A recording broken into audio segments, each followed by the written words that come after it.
Hello student, welcome back to the another session of the lesson Manav बस्ती।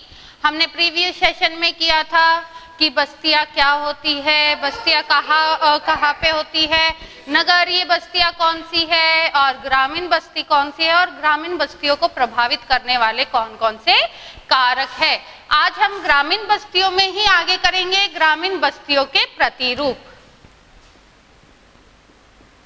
ग्रामीण बस्तियों के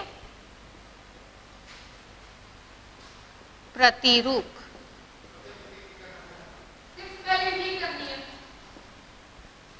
ठीक है, ग्रामीण बस्तियों के प्रतिरूप। अभी ये देखो मकानों की स्थिति किस प्रकार है, वो मकान एक दूसरे से किस तरह से संबंधित है, ये सारी चीजें हमारी किस में आ जाती है, इनके प्रतिरूप में आ जाती है। देखो मकानों की स्थिति जो होती है वो कैसी है, मतलब वो किस आकृति में बने हुए हैं या उनका जो प्रसार है उसको प्रभावित करने वाले कौन कौन से कारक है, तो ये सारा हमारा किस में आ जाता है, ग्रामीण बस्तियों के प्रतिरूप में आ जाता है। क्या क्या आता है इसमें हमारा, मकान की स्थिति, मकान की स्थिति कैसी है। ठीक है, नेक्स्ट हमारा इसमें आ जाता है कि ये जो मकान है इनकी आकृति और प्रसार कैसा है।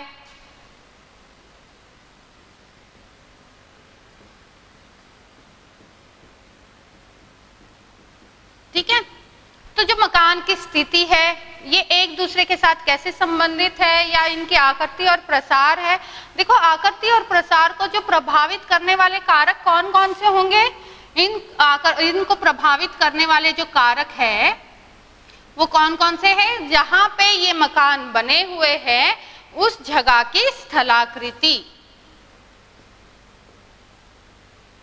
ठीक है ना, स्थलाकृति का मतलब ये होता है कि ये मकान या तो पहाड़ी क्षेत्र में बसे हुए हैं या पठारी भाग में बसे हुए हैं या मैदानी भाग में बने हुए हैं।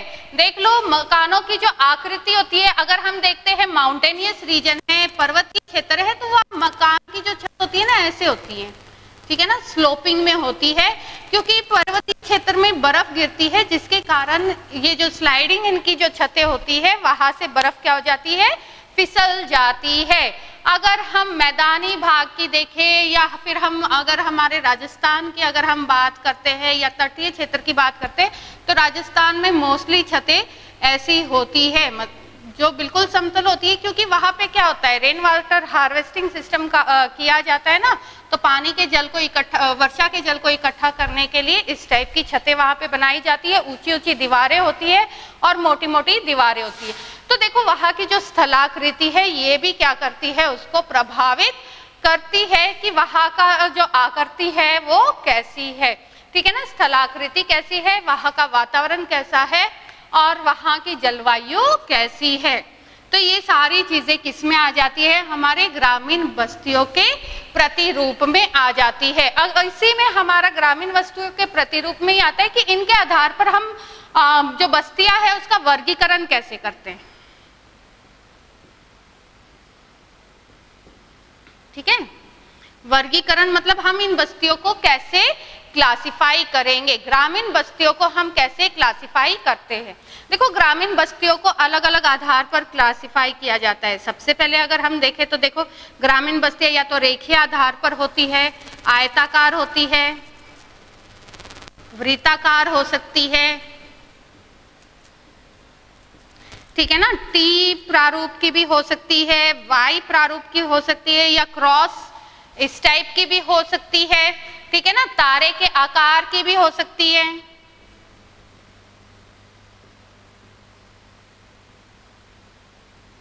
तारे के आकार की हो गई या फिर दोहरी बस्तियां भी हो सकती है, डबल। तो इस टाइप से हम इसका क्या करते हैं, ग्रामीण बस्तियों का वर्गीकरण करते हैं। तो चलो हम अभी वर्गीकरण हम इसमें और भी डिटेल से करते हैं, ग्रामीण बस्तियों के वर्गीकरण। प्रतिरूप हमें ये सब बता देता है कि कौन सी बाढ़ के क्षेत्र में किस तरह की बस्ती बसाई जाती है। देखो बाढ़ का जो एरिया होता है या जहाँ पे जंगल वगैरह बहुत ज़्यादा होते हैं तो वहाँ पे लकड़ियों के घर जो है बहुत ऊंचाई पे बनाए जाते हैं। ग्रामीण बस्तियों का वर्गीकरण।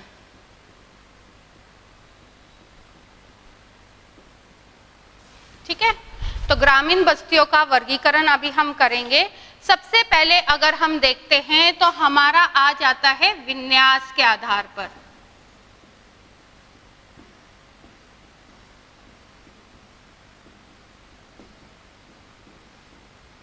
हम ग्रामीण बस्तियों का वर्गीकरण कर रहे हैं। ठीक है, तो यहाँ पे सबसे पहले आ गया हमारा विन्यास के आधार पर। विन्यास के आधार पर हम देखते हैं कि ये बस्तियां मैदानी भाग में हैं, पठारी भाग में हैं, ठीक है ना, पर्वतीय भाग में हैं,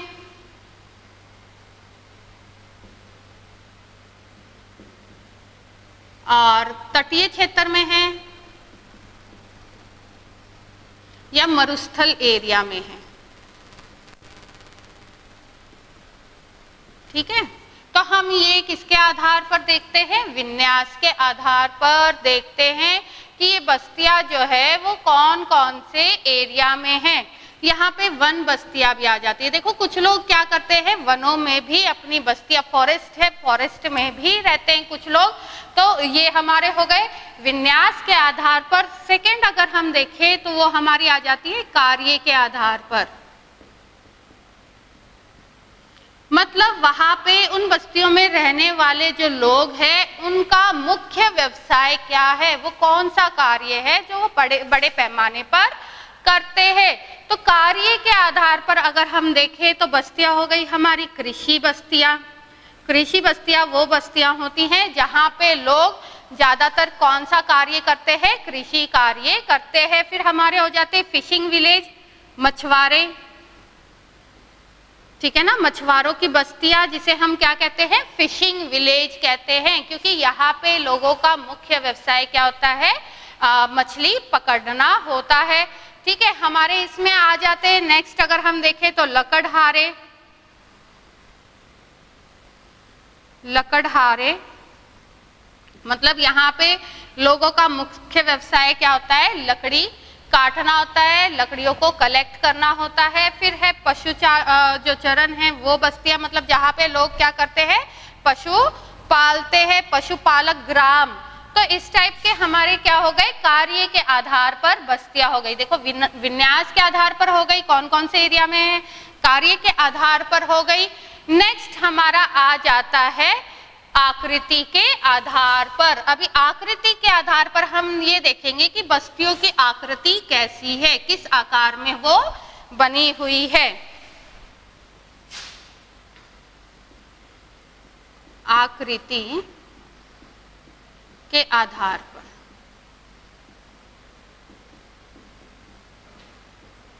या बस्तियों की आकृति भी बोल सकते हो। आकृतियों के आधार पर सबसे पहले हमारा आ गया रेखीय बस्ती।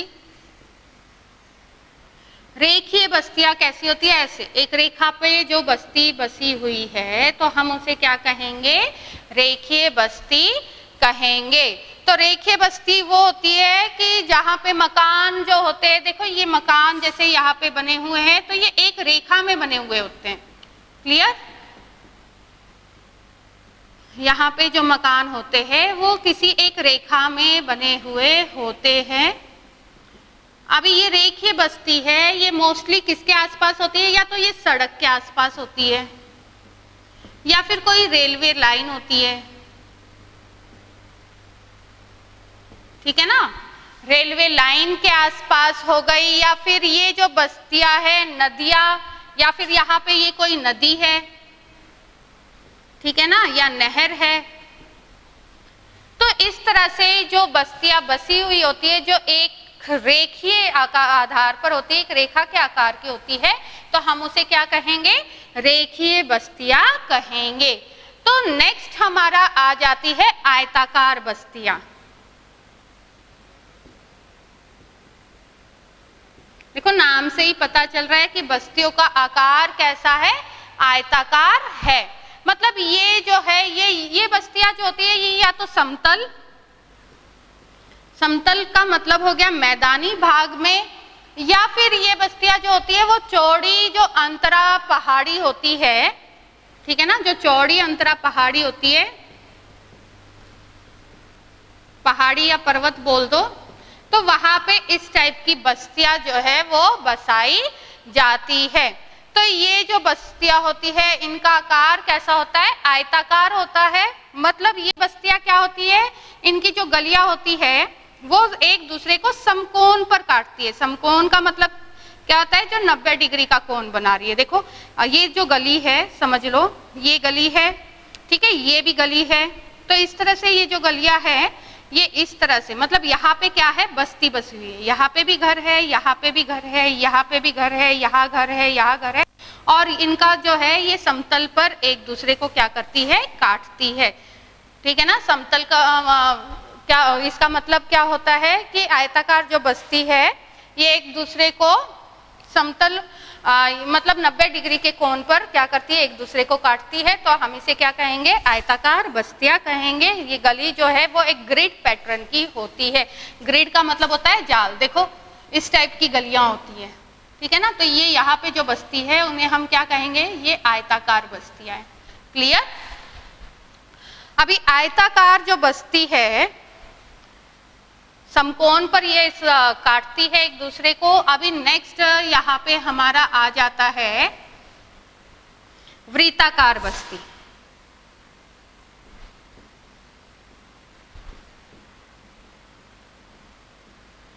ठीक है, वृत्ताकार बस्तियां।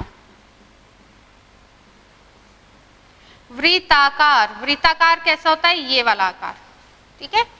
अभी बस्तियां जो है कई बार क्या होता है, गांव के बीच में खाली जगह छोड़ी जाती है और यहाँ पे क्या बनाए जाते हैं, घर बनाए जाते हैं, ठीक है।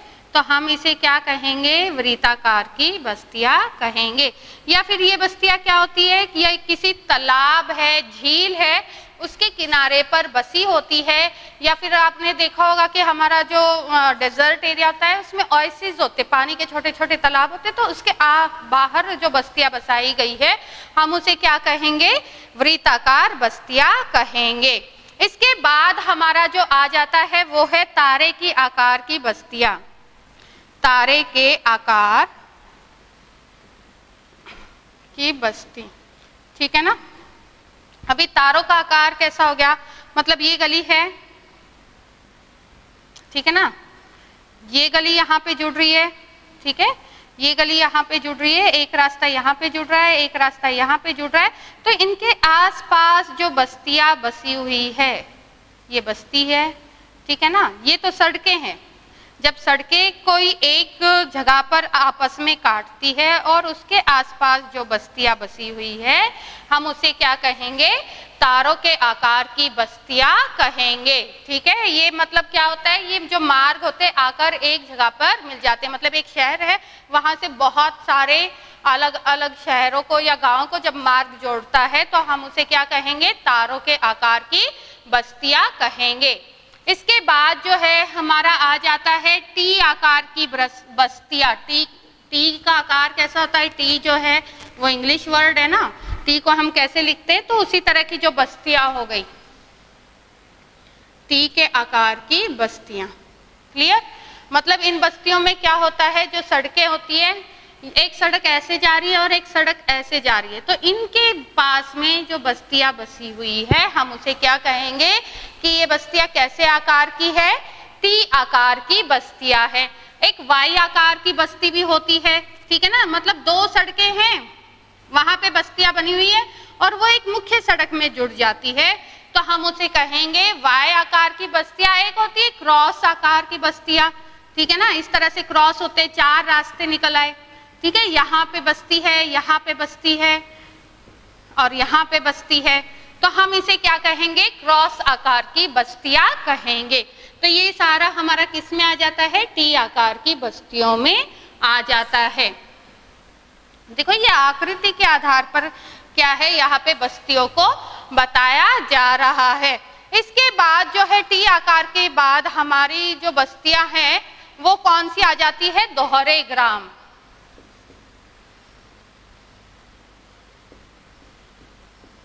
दोहरे ग्राम का मतलब क्या होता है? देखो एक नदी जा रही है ऐसे, ठीक है, अभी नदी के ऊपर ये पुल बना हुआ है, क्लियर? तो ये पुल एक ही गांव, ये नदी एक ही गांव में से होके निकल रही है, यहाँ पे भी बसती है, यहाँ पे भी बसती है, बट ये दोनों गांव एक ही है। नदी के उस पार भी वही गांव है, नदी के इस पार भी वही गांव है, तो हम इसे क्या कहेंगे?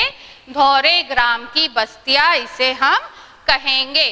तो ये हो गया हमारे ग्रामीण बस्तियों का वर्गीकरण। अभी नेक्स्ट हम इसमें करेंगे कि ग्रामीण बस्तियों की कौन कौन सी समस्याएं हैं, कौन कौन सी प्रॉब्लम्स है, क्योंकि ग्रामीण बस्तियों को बहुत सारी प्रॉब्लम्स क्या करनी पड़ रही है? फेस करनी पड़ रही है। कौन कौन सी समस्याएं हैं?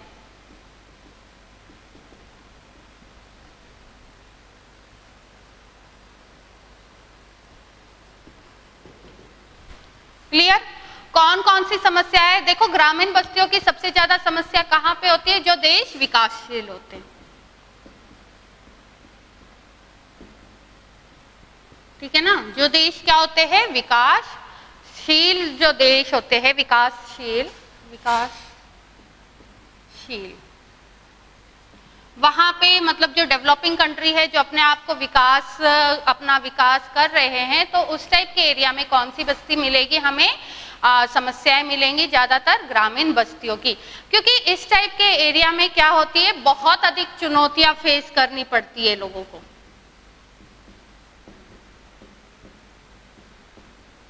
अधिक चुनौतियों का क्या करना पड़ता है? सामना करना पड़ता है।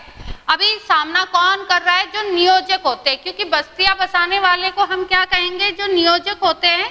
तो उनको इस टाइप के देशों में बस्तियां बसाने में बहुत सारी चुनौतियों का सामना करना पड़ता है, क्योंकि विकसित देशों में क्या होता है? जो इनका ढांचा होता है, आधारभूत जो ढांचा होता है बस्तियों का, वो अविकसित होता है।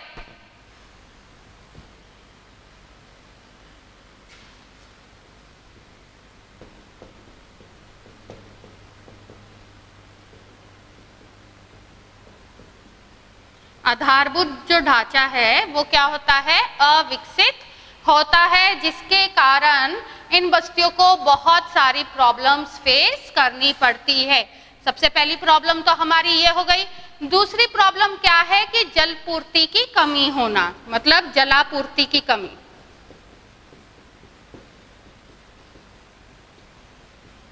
अभी क्या होता है? कई बार इन एरिया में जल आपूर्ति की बहुत ज्यादा कमी होती है ग्रामीण क्षेत्रों में। अभी जलापूर्ति की कमी है, तो जलापूर्ति की कमी के कारण क्या होगा? जल जनित बीमारियां होंगी,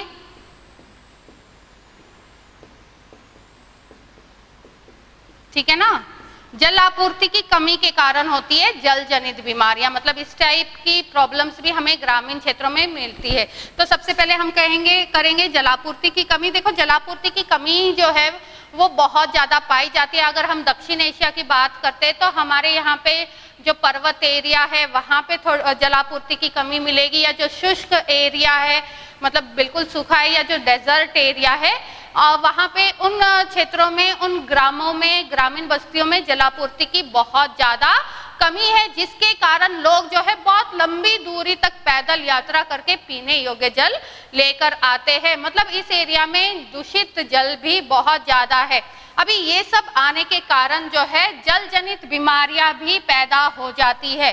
देखो कुछ एरिया ऐसा है जहाँ पे बाढ़ से ग्रस्त है, ठीक है ना, तो यहाँ पे क्या है? जल से बीमारियां बहुत ज्यादा हो जाती है जहाँ पे जल की कमी है, क्योंकि प्योर वाटर इनको नहीं मिल पाता। पानी कैसा मिल रहा है? बहुत ही दूषित मिल रहा है। तो जिसके कारण जैसे हैजा है, पीलिया है, या और भी सामान्य बुखार है, इस टाइप की जल जनित क्या हो जाती है? बीमारियां हो जाती है। इसके बाद अगर हम देखें और भी जो प्रॉब्लम है, एक तो बाढ़ग्रस्त एरिया जो होते हैं,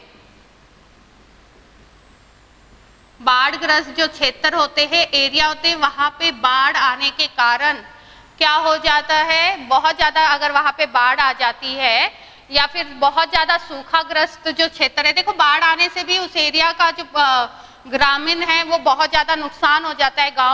गांव का वहां पे जो घर अगर लकड़ी वगैरह के बने हुए हैं तो वो टूट फूट उनके जाते हैं, या सूखाग्रस्त जो क्षेत्र है वहां पे और जो सूखाग्रस्त क्षेत्र है वहां पे किसकी कमी है? सिंचाई की कमी है, और सिंचाई की कमी के कारण वो किसको प्रभावित कर रही है? कृषि कार्य को प्रभावित कर रही है।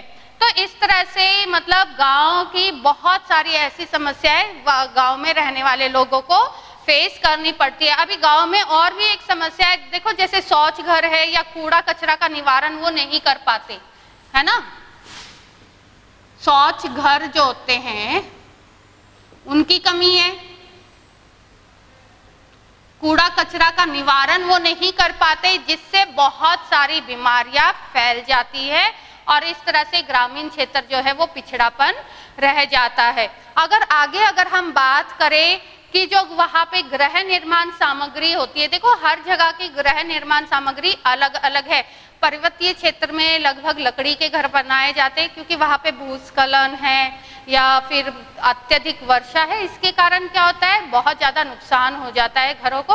अगर ये गृह निर्माण सामग्री हर क्षेत्र में अलग अलग है और जिसके कारण क्या है? सवातन की वहां पे बहुत ज्यादा कमी है, और वर्षा के कारण कई बार तो पूरे जो आवास है, जो बस्तियां हैं, वो पूरी की पूरी क्या हो जाती है? नष्ट हो जाती है। इसके बाद अगर हम देखें तो कई बार क्या होता है, आपने देखा होगा हमारे एरिया में भी जो पशु है एनिमल और जो मनुष्य है ह्यूमन, दोनों एक ही घर में साथ साथ रहते हैं। मतलब पशुओं का भी वही है, मनुष्य के रहने की जगह भी वही है, पशुओं का चारा भी वही डाला जा रहा है। मतलब ये सारा किस में हो रहा है?